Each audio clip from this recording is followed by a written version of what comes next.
done. So my first 5 years, I spent in pretty large corporations understanding all these, how to build systems when you're sitting in a multicultural, which is where the world is now. And then slowly at some point I decided, well, it's time to become, I went to Stanford. Most of my friends were here. This company was based in LA, Southern California, beautiful Southern California. And at some point, everybody's like, oh, you gotta get on board, you gotta launch a company. And it's like, oh no.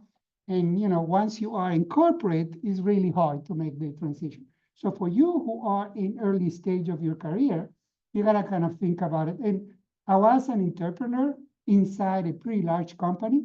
So I got in trouble a lot because I was always pushing new technologies, trying to empower people around me, trying to mentor some of the people who used to report to me so they can push on the innovation. And the good news is the company was pretty kind, and we built tons of good products customized for our clients in different countries based on their legal constraints and all of that. So I'm giving you the story so you can see the path. So I came here, started a company, raised, I don't want to say how much, but a few $1 million. And by the way, backing up, when I went back and told my wife, hey, I'm going to leave my cushy job, nice pay, flying first class of business, to get in a garage with 2 people, are you okay with that? And the only thing she said, I will support you. So I was very lucky. But you got to bring the dog with you. So that was her only, she wasn't concerned about us making it big, raising money. She's like, yep, you got to, keep balance, which is my recommendation for those of you to want to go either to corporate or to startup, which is balance, because nothing happens very quickly. So all of these, I mean, as they said, inspiration is brief. Execution is brutal, no matter what you do, especially in your career. So I started there, raised a bunch of money, sold the company to one of the largest. This was the first one was an e-commerce. So sold it to a Japanese company. Just sold it to an American company that sold it to a Japanese company. Then I've been in and out, so got into another startup in fintech space, spent a lot of years as a senior vice president doing business development. So we had to build systems that could move money around the world and spent a lot of time trying to connect those systems. And the company got sold to one of the largest fintech companies back then, that was called MoneyGram. So one of the companies we want to disintermediate, we ended up partnering, which was a client of mine, and they ended up buying the company. So I've been going in and out. So decided to enter in health tech.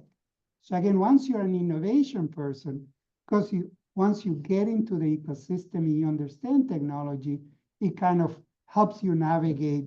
And having had experience with large corporations, a small one, it kind of let you navigate. So don't get caught on this, oh, I want to do a startup and that's the rest of my life. Just be flexible in time and try to understand your own product market fit, because the market is going to decide. Yes. Do you think your corporate business life helped you success in startups? Absolutely. Because most of the startups that I've led, and I'll tell you the whole story how I got to BBVA to this team, most of the startup we ended up licensing our technology.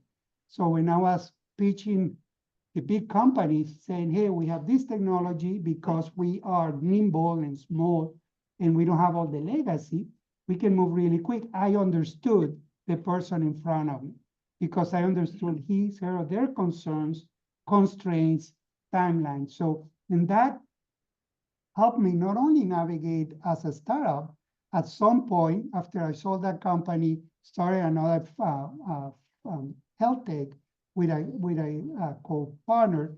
Then I ended up going at some point, I was told, hey, it might be time for you to go back to corporate, which I did go back to corporate.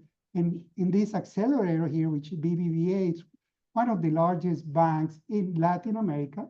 It is based out of Spain and is now one of the largest banks in Turkey. So they're focused on kind of emerging markets, if you will. Fascinating company, very cutting edge company. We used to have a pretty large team here in San Francisco Bay Area. And part of my responsibility was meeting with startups to see how do we bring them into a massive bank with all the constraints. So being able to be a startup person, a co-founder, which I've been several times.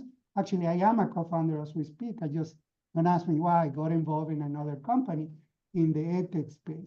So the answer is yes.